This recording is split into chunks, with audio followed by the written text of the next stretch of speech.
Assalamu alaikum viewers. I'm Riyaz Aziz and the program is Journalist Insight.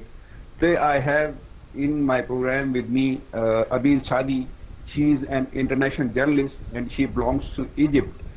She has worked in Iraq, Afghanistan, Pakistan, in other war zones, and it is very dangerous to work. And she is very courageous journalist. And I want to interview her, and I want to introduce her to you.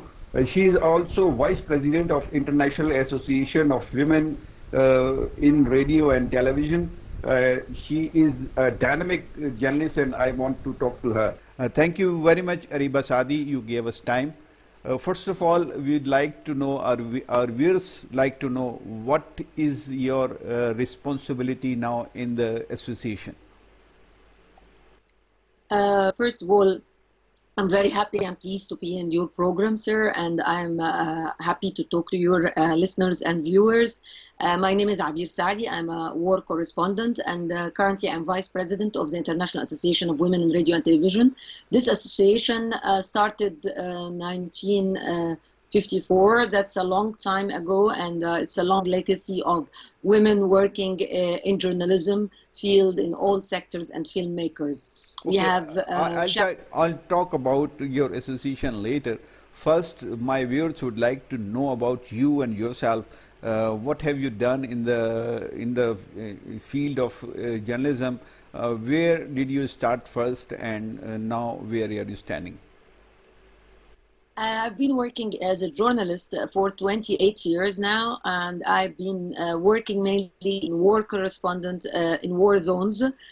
So I corresponded some very old wars, like compared to my age, I think Kosovo. I did briefly Afghanistan. I did Iraq, a lot of Iraq actually, and recently I did the whole war of Syria and Libya and Iraq again. I'm Egyptian, that's important to say. I was Vice President of the Egyptian Journalist Syndicate for 9 years, responsible for journalists in Egypt, who are thousands of journalists, as you know. And I'm in addition to this, I'm a safety trainer. I train journalists on safety, how to be safe in conflict zone, and I mean all journalists. Lately, last year, I published a book with International Association of Women in Radio and Television and UNESCO, and it's about safety for handbook for women journalists, how to be safe in conflict zone. I'm currently doing my PhD here in Germany about the relationship between journalists and Islamic State. You know, the IS have been controlling land in Iraq and Syria and Libya, and for quite like from 2014 to 2018. So I'm doing my PhD about this war reporting that they are doing, especially local journalists in those areas. I might include Afghanistan. I'm still not determined because they claim to have a land at that time. So this is my scope of work. I'm a researcher, journalist, and I'm Vice President of the IWART, International Association of Women in Radio and Television. So this is my current state. One thing is very important for me and Pakistanis, that you have been in Pakistan also. When you were in Pakistan, and what did you do here? Yeah, that was a long time ago, and I went there because it's borders of Afghanistan. This is how I entered Afghanistan during the war. I actually wish to have a more chance to come to Pakistan and do something, do work, journalistic work and perhaps research work there. But actually that was brief because it's a neighboring country to Afghanistan. But I know, of course, a lot about Pakistan. It's a country that is, there is some similarity with Egypt, I believe, and I will visit in the very near future. Thank you very much for this wish, and moreover, I'd like to know what is the main difficult area you work and you felt it is very difficult to do? I assume it's a war in Syria because the situation in Syria is getting very dangerous. I was, I was injured. You know, when you are a war correspondent, it's easy to be injured, and I was injured in Syria, of course. But the injury was really inside my soul because I was traumatized after this. You see people, I've seen this country in the very good times, and I mean very good times when people, civilians, were still acting and doing things, but I don't think it was democracy at that time. But I mean, I've seen it was beautiful, but you know, the war is very destructive and it destroyed a lot. And there are good friends who died there who are journalists and people that I've met and interviewed. They were bombed, they were killed, they were tortured, they are imprisoned. And I feel very much attached. Perhaps this is the longest war I've been doing. I did Libya as well, of course, and I feel bad for Libya, and I did Iraq. But this is a war that I've been continuously is a relation. And when I saw those videos of the executions of my colleagues, James Foley, and there is this there is a Japanese journalist who was the third to be executed. That was my very good friends, and we used to enter Syria during the war, not only to report and get stories, because this is known about war correspondent. A lot of countries involved in this war, directly and indirectly. But it is just because of the propaganda issues that we only see the IS, the Islamic State organization. This is very important. You were facing very difficulties in that area, but the question is, the reporting is very sensitive. When you report against any government, they target you. They use their militant forces and other forces against you. But when you are speaking or when you are reporting in their favor, it becomes very favorable for you. So, what is the most difficult thing for you when you are facing the difficulties or the pressures from the government? Pressures from the government is very common in many areas in the world of the South. And I mean, in the Middle East, we have seen it.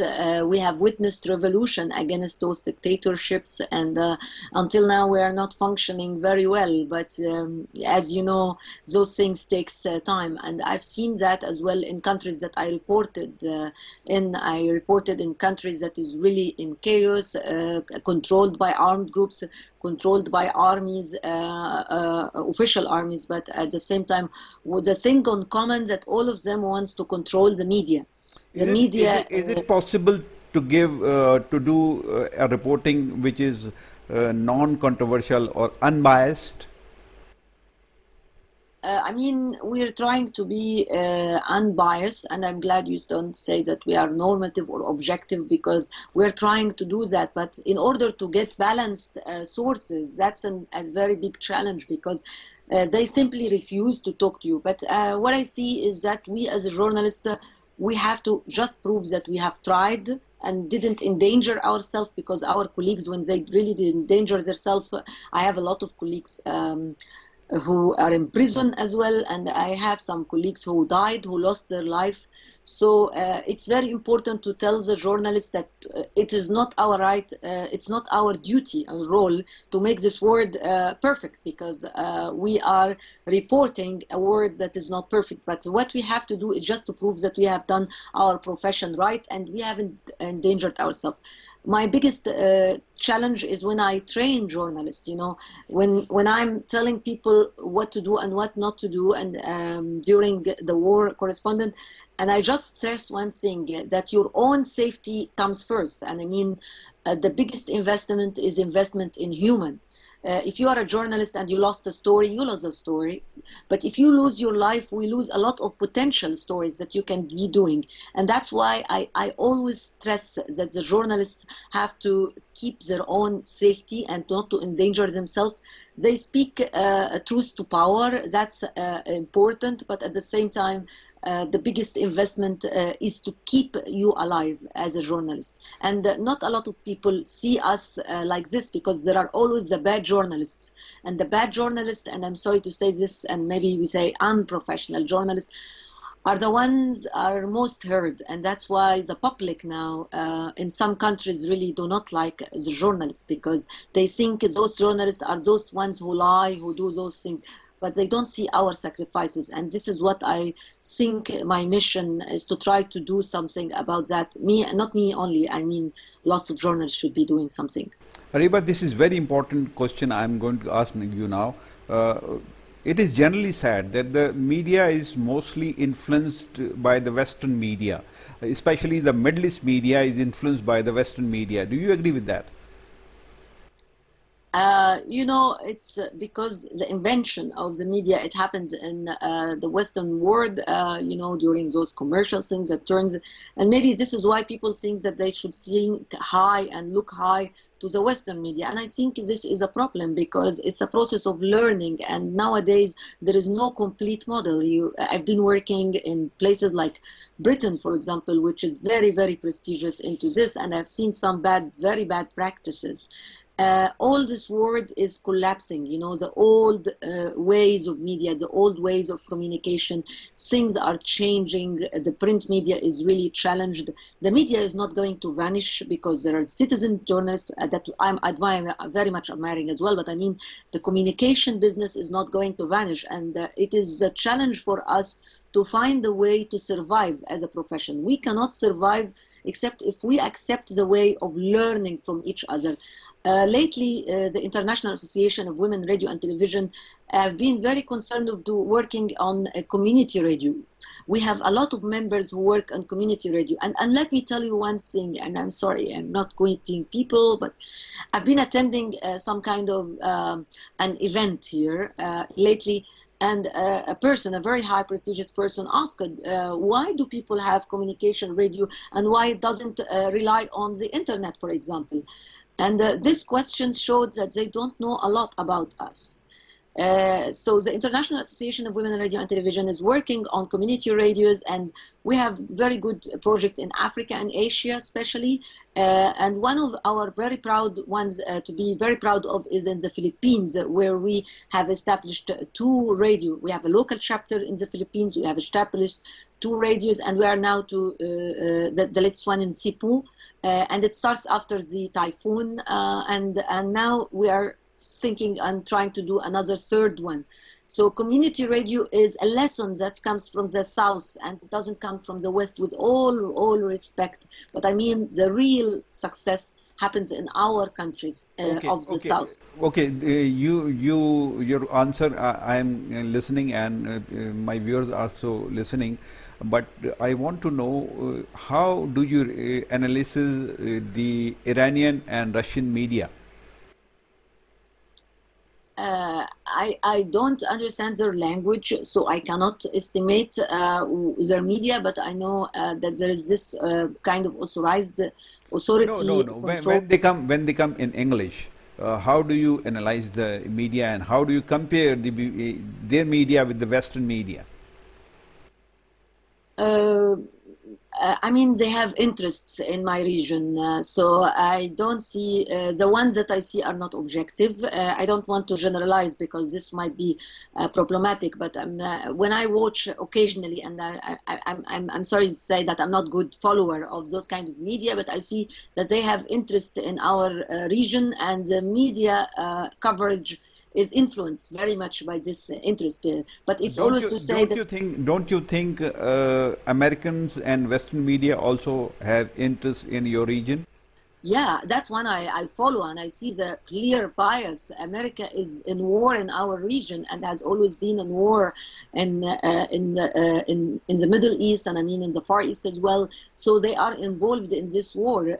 Sometimes you find other media saying something else, but if you see something like the case of war of Iraq, this was very clear when after the 9/11 attacks, although Iraq had nothing to do with that idea of patriotism, of the media being patriotism, it came from there. And it was very astonishing. And the thing is that it really was astonishing for us as well as a journalist in the Middle East and the world of the South, because we always tell people that we have those media and those are the models, but all those models became like a fallen idol when we find big media. And during that time, for example, I was an internship in the Times, a newspaper in London, during the war in Iraq, part of it, before I go and continue reporting from the ground to my newspaper.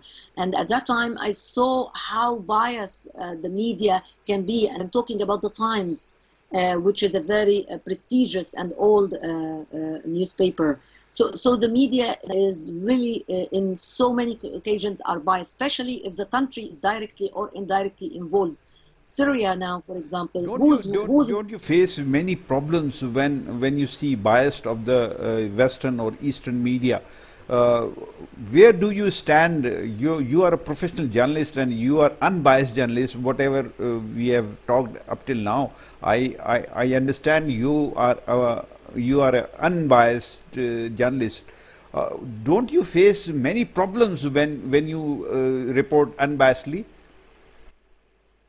Of course, I'm trying. I'm trying to be unbiased. Of course, we are all trying, but I face that because whatever coverage I get is challenged by big news agencies, big newspaper, big names that people believe more than my media houses that I work to as a full-time journalist or a freelancer. So it's always challenged. But you know what I know is that for you as a journalist, you have a record.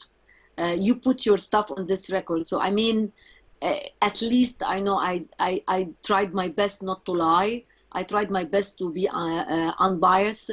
I tried my best to make balanced reporting, and this is why I wanted to be a war correspondent from the very beginning, because those conflicts are not reported as they happened. Really, most of the coverage. When you report unbiasedly, don't you face many threats from different areas? Of course, and this is when you get injured because you endanger yourself, and then you get threats, and then those threats are applied on you and on your loved ones. And as a trainer, I train people, especially journalists, on how to deal with threats. So we have some kind of threats analysis to see what is serious, what is unserious, how to react, what to do, because there are serious threats of being kidnapped, for example. There are serious threats to be imprisoned, to be humiliated. No, this is very important to know. When you're facing a threat from anybody on any report, do you change that report to save your life, because you said life is very important for journalists? It is not that I change, but you know, I do my risk estimation, and if really this threat is going to threaten me, and I do the risk and benefit analysis, and at that time I stop. I stop for a while. Yes, it's and I'm telling journalists might be some of them might be hearing us, that it's worth to wait and do this. Because this material might be still variable sometimes else, and sometimes I give the whole material to another colleague, and this is a journalistic sacrifice, because the journalists want their glory for themselves and everything. But if I really care, I would give the material to another person to publish it when that person is not having the same threats that I have. So I do that. This is one way to divert the risk and to deal with the risk. To wait, to give it to someone else, to surrender, or to take the risk, because sometimes I choose to take the risk if I can. You are a war correspondent, and that is very dangerous to work in that area. So if you are putting a report to your I mean to say newspaper or whatever, for news agency or wherever you are working, you have submitted that report, but this report not published because of your unbiasedness. Did you face this type of situation? Because I'm unbiased, or because they are, yeah. So sometimes, yes, yes, of course. 28 years is a lot of time to see a lot of things like this. So these things happen. If this report is important for me, and if I'm doing it as a freelancer, I just tell them, like, if you are not going to publish it, just tell me, so I can know where to publish it somewhere else. And I tell them this, and it happened, and very courageous you are. Very courageous you are. But I lost a lot of work opportunities as well, I have to say, because they will never hire me again. But you know, I thought they will never hire me again. But later on, when they really wanted something honestly written professionally, they returned. It was after like 3, 4 years, but it happened. And I was so happy because at the end of the day, the people who trusted me when I put this report together, uh, they were satisfied because it was published somewhere. So, Okay. so this happened. Yeah. Uh, you're working on war zone, so there are also working some journalists in the cover of journalists. They are working for some intelligence agencies. How do you identify such type of people who are working surrounding you? This is very wrong, and I mean I've seen them in the war zones, and they actually they're not journalists. They are pretending to be journalists because this is how they enter the war zones. And I am really, really upset because when the armed groups on the ground or anyone know that those are not journalists, they know late, and then the ones who get punished are us as journalists because they come to us and they stopped us from working. They may kill us, they may hurt us. So I don't really call the people who do that as journalists because it's not our work to do that. Intelligence, with all respect, all patriotic respect to all intelligence, they do the job, we do our job. And they don't.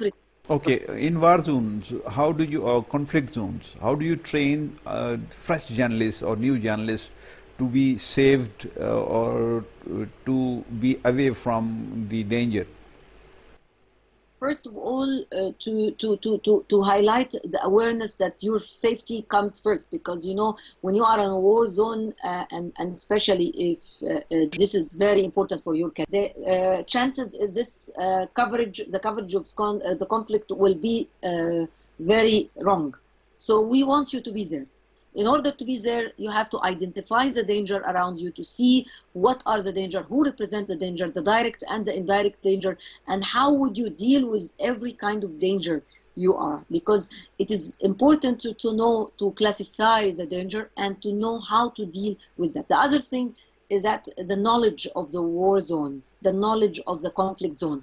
I mean, the culture, you have to be very aware of the culture. I know journalists who came, for example, to Afghanistan, and they didn't know anything about the culture. And they were not hurt because of the war zone itself, but they were hurt because they didn't respect the cultures there. The same happens in Iraq, the same happens in many countries, and Africa, where I operated as well. So knowing the culture is a must. And then you have to do something called profile management. So you have to see why you can be threatened. Maybe you are threatened because your country is involved in that war. That was one possibility. Maybe you are threatened because of how you look, you know. And we talk to male and female journalists because it's always here stereotypes that the women only need to do that. But it's important as well to know how to manage how you look and how to deal with people if people are handshaking, if they don't, how to talk to women, how to talk to men, how to deal with young young boys and girls. So all those cultural things are essential. A war zone, it's not about, I'm telling you only to wear the vest and to know the first aid. Of course you have to know the first aid, I mean, but sometimes it's a cultural thing. And this is the thing that most people do not realize. You have to really read, explore, find information about the place, the location, and the culture of this place and the humans there. The other thing is to have fixers or people who are insiders, right, to give you pure advice. Okay, one thing is very important also. Do you take some help from military in war zones? This is a very big dilemma for the war zone, because the idea of the embedded journalist, it didn't start with the war in Iraq, with the Americans getting the reporter says who are not embedded with us are not protected, which is terrible, by the way. But it happened a long time ago. But the Americans put it inside the brackets, and if you are embedded, and I was embedded sometimes. You have to know several rules. First, you don't reveal where the troops are, because this is bad. But this is your only commitment for them. You don't endanger them, but at the same time, you know that your safety is your own thing, and you listen to all advices that they give to you to be safe. Don't carry a weapon. That's yeah, I know it's controversial, and in some countries they say no, but I mean, at the end of the day, we are journalists, and the only conventions that and legal things that protects us is the Geneva Conventions. So we cannot carry weapons. We're not part of the military. We are journalists who are reporting. Although sometimes it's our country's military, the other people are really the enemies of our nation and everything. But at the end of the day, we have to be setting those rules there. If there is violations against human rights that this military take, you have to be aware and report it, or just not be there if you cannot publish it somewhere or you cannot report it like this. I'm just being very brief, because the idea of being embedded and the idea of being patriotic and unpatriotic, this is a big issue. I stopped going to Syria for one reason, apart from being injured the last time I was there in 2014. I mean, I stopped because I cannot be independent in the war zone without being protected by a militia or by some kind of armed groups, and I cannot keep my objectivity and my professionality while doing that. So it's a challenge. It's a very big challenge. How do you analyze a freedom of journalist? If a news goes against the state where he lives or here where he is a native, so do you think that news must be published because the journalist freedom is there? I didn't get. You mean if I'm in my country? If a news is getting hurt your national interest, should that be published? I'm against publishing rumors, but is that news right or wrong? If news is right and it is you think this is very important news and it's okay, but it is against your against the interest of your national interest or nation, will you publish that? Nowadays there is no secrets, so sometimes if I don't publish that in the right context, and I mean the right publishing, others are going to be publishing it like a rumor. So this is the loss that we have. We lose the credibility because we ignored, not only we ignored the news, because nowadays the news are everywhere. Any citizen, and with all respect to the citizen, they can publish. But if I not use my professionalism as a journalist to verify information, and perhaps your question is about the timing, I don't immediately publish something. I know if it's hurting and everything, but I take my time to verify and to put it into the context that can be good for the country. And I never, for example, publish information about the location. You know, Egypt, for example, is fighting terrorists, so I cannot publish things about like where exactly is the army is, where this is not the kind of information we're talking about, I hope. I mean, the other information about something happening, I cannot keep things as secret when everybody has a mobile and can report it, but I can put my professionalism and give it. Sometimes I do a better investigative reporting. Okay, let's talk about your organization or association now. What is the main purpose of making a separate association, means International Association of Women in Radio and Television? What is the need to make a separate association? Cannot you make that with male journalists?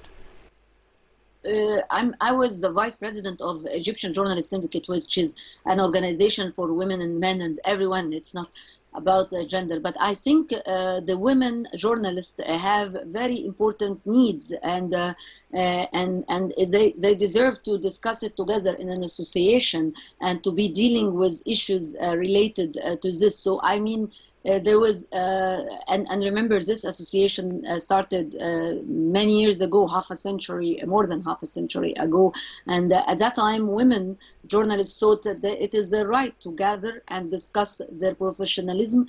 Discussing inside the union is not the only thing we do, including other professional organizations and syndicates, or including the United Nations, because we have very good work with the United Nations and the UNESCO in particular. So we work with the others details, but it's important to be talking about the stakeholders, the people who are in this organization, and to introduce their challenges, introduce their work. And we have very interesting things, because we have male members as well who choose to, but they are male members, but they care about the issues of women. We invite male journalists to all our conferences, to all our facilities. We get trainers, so it's not something like it's completely isolated, but I think that there are a lot of challenges for women journalists and filmmakers that we have been dealing with for so many years. So it's important. Yeah. So gender difference is very important, has become very important when you say association is different from male. Yes, gender, because gender issues is important. We cannot neglect that. It's something that influence our capacity of work. It's not only for me. I'm a war correspondent. I work in this, and I'm telling you one thing: there is a lot of female war correspondents around the world, and a majority of the people I've been meeting lately, surprisingly, female reporters. So this is something that is happening with us, and there is people who still classify us as women only, and they put us only on the gender things, and this is why there's issues like harassment, for example. I'm just bringing one example. I mean, there is harassment for women journalists, and there is big campaigns that other organizations work, and we joined, and we are doing some efforts, and others are joining this. So I mean, if the gender issue was not that important, people wouldn't have interacted that much on our activities. And I mean, not only the ones that I mentioned, so just example. How many cases of harassment have been reported with the women journalists, and did you face this any time in your life? I wrote a book about safety handbook for women journalists for our organization, for IWARD, with cooperation with the UNESCO and with the Norwegian Journalist Union. And in this book, I met some very good very important cases within that.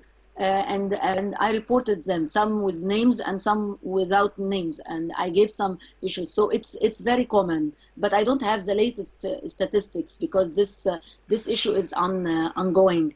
And you know, the Me Too campaign, the very big campaign that happened last year, and it's still today, and it developed to we are ones who helped in developing it into a Me Too campaign online in the last conference of the situation case of women in the United Nations last March. So it is very common to be harassed for journalists on general. In the experience of 28 years journalism, have you ever faced sexual harassment?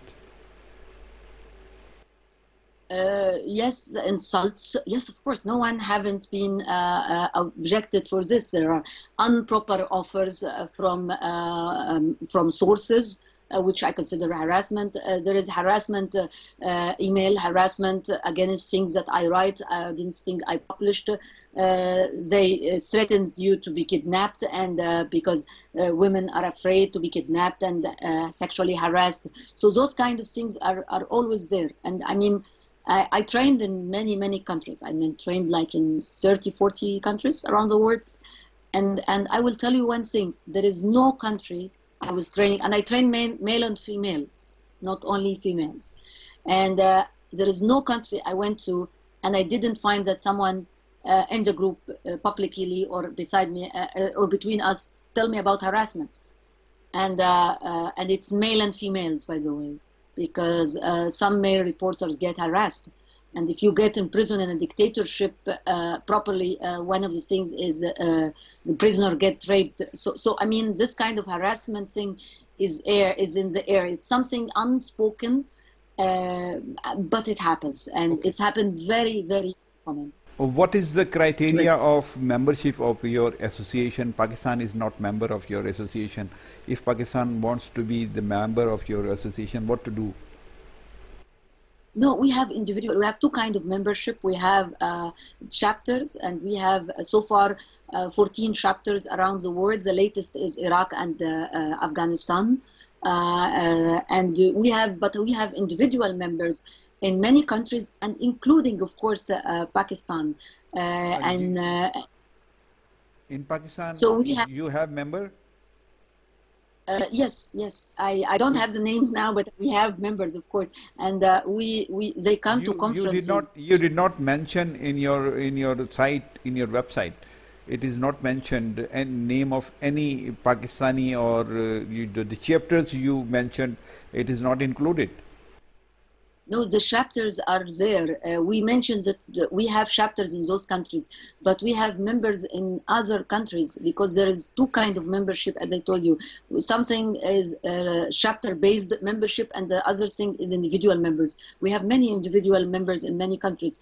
Like, for example, we had the president of the current president for the association is from Zimbabwe, and Zimbabwe didn't have a chapter yet. I'm the vice president. I come from Egypt. Egypt is not doesn't have a chapter, but we have some individual members. To make Pakistani chapter, what to be done? Yes, we need 7 members to first be members, and I think we have about that much. They only have to go and to see what is the regulations inside the country, because as we organization, we respect regulations again inside countries, to have an NGO or a chapter for international organization, and then we start from there, and they have to have their own constitution after the approval, of course, of the executive, of the board of the association, and then things go along. I was involved, and I'm very proud to be involved in the inauguration of the last 2 chapters in Afghanistan, and we have a very good leader for that, Najiba Qalyubi, who is manager of the KILD group as well, and she has been doing this. And in Iraq, we have Awaz Salim, who is a journalist in northern of Iraq, and she has been able to do those regulations. Happens very fast, and we help very much in this. So maybe through your program, we are calling our colleagues, not only the members, but maybe journalists, female journalists who see themselves like who hope to join an international organization, to join us and be member of IWART, and then form this chapter together, and perhaps we do one of our conferences, regional conference in Pakistan, and this is one of my dreams. Very good. One thing more. How do you manage conferences, and what is the result of that conferences, and what is the aims and objects of those conferences? So our latest conference was in the Philippines. We have a very strong chapter in the Philippines, really a very strong one. We have established radios, community radios in Cebu City, Cebu Island, Pattaya Island in Cebu City. We have all of this. So our call for this conference was about the justice of broadcasting justice, and I mean that everywhere should have a representation, and the communities should have a representation. And as you see, we don't only talk about the women, we talk about the women as part of the communities and how they should be represented. We have one session about conflict zones and reporting in conflict zone. We have one session about crisis zones, and we have chapters, women coming from chapters like Nepal, like the Philippines, like other countries in Africa who have been into crisis. So those women come and share this. We have a film festival in India as well. We have one in Africa. And so we have as well a competition, international competition for films produced by women journalists. So those activities goes during this, and of course there is our interaction, and we had our elections as well, because we have elections during the Philippines. Next conference is going to be in Uganda, because sometimes in Africa, sometimes in Asia, sometimes in Latin America. Sometimes in the north, but to tell you the truth, we have members, a lot of members in the north, but we all have one priority: to serve the south, and sometimes to serve communities, local communities in the north. But I mean, most of our work in the south. So in Uganda, we are going to discuss chapter developments because we need to develop our chapters. We are working on our big things about the community radios that we are establishing around the chapters, and in areas we don't even have chapters. And we have a gender mainstreaming project that we have established for many years with focus on organization based in Norway. We have been doing this in Kenya, in Tanzania, and in South Africa. So those three projects now are coming into a big report, and we are reporting about that. And in the Uganda, we're going to be talking about that. Our president, who is now in the Zimbabwe, is reporting elections as well, and she is trying to do something for to encourage women journalists there, and she's going to give a report about that. Our colleagues who are in Iraq and Philippines and Afghanistan and other countries, all of them come to the conference and report about their local activities, and then it's a learning process. So if I'm a chapter that I see this other chapter is doing this, if I'm an individual member in a country and I want to do something, I always have the space. We get trainings, for example, sending trainers from one country from another. Filmmakers who are very good in filmmaking travel around. We help the communities, the local communities as well, to establish their own media, their own community media. All of this happens around the year, and during this conference we come we exchange. What is your annual budget, and how do you meet that budget? This is one of the biggest challenge because, you know, we have had an organization called Focus. This organization is based in Norway, and they have been helping and funding us. There are local funding. I mean, chapters go to national and international organization with some regulations because there are very important ethical relations. We don't take money from organization like this. We have a very transparent system, and this system gives exactly where the money comes from, where it goes, what is the target, and everything. And it's published on our website for our members, so they can go and hold accountability for us. We have external as well accountant who comes and do this. And we are encouraging our members because, I mean, this organization have been funding us is now have other projects doing somewhere else, and we are working with that. One very important supporter I should mention is the UNESCO as well. So the UNESCO is giving good, you know, support is not money as well, because it's about experience, exchange. Arrangements. So we have organizations like the UNESCO giving us this Ethical Journalist Network. They are giving very good technical support. Norwegian Journalist Union. So those organizations are organizations that are dealing with journalists and care for the safety for the good professionals, for the freedom of expression. All of those are working with us, and we are not isolated. So I want to tell you that our colleagues, for example, for freedom of expression, that works with other who work on this. So our organization's main thing is to partnership. We partnership with other. We partnership with IWMF, which is a partnership with organizations. Can you specifically tell me the annual budget and this is very important to meet that budget. You said you get different, you get from different organizations or international organization. It's okay. What is the annual budget averagely? You know something, I am the worst person in the world to ask her in terms of numbers. But I think you already interviewed our president. Maybe she would give a more exact number, because, you know, I'm not prepared before the interview to read the numbers. Okay, come to another question. What is the membership fee? What is the annual membership fee? If Pakistani journalists, women Pakistani journalists want to be your member, then what is the fee she'll have to pay? Yes, it's according to a percentage according to the annual income of the journalist. So I can say, like, it starts from $20 a year for a journalist who is earning less than 3,000. and it can reach 75, 100 for people who really earn a lot. And I don't think we have journalists who earn that much anyway. So we have 20, 30, 50, 40, things like this. Why don't you offer free membership to countries like Pakistan and Iraq and poor countries?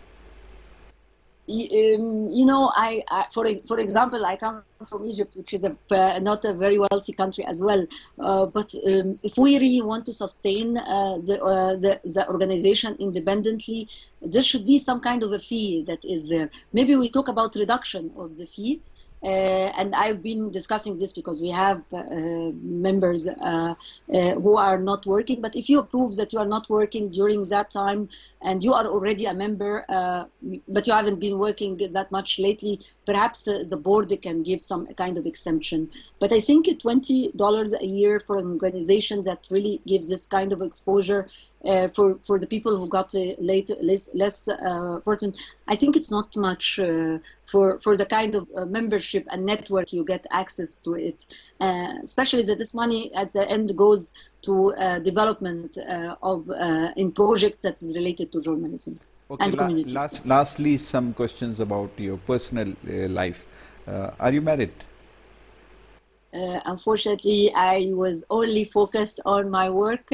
And that's, but I have my brothers who got children that I'm taking care of them. So I have my extended family, which is something I'm very proud and happy to have. Yeah. You're not married? No, no. Not thinking of? Never. Never. Yeah. Okay, you have decided not to marry in your life. No, it's not decision. It just happened.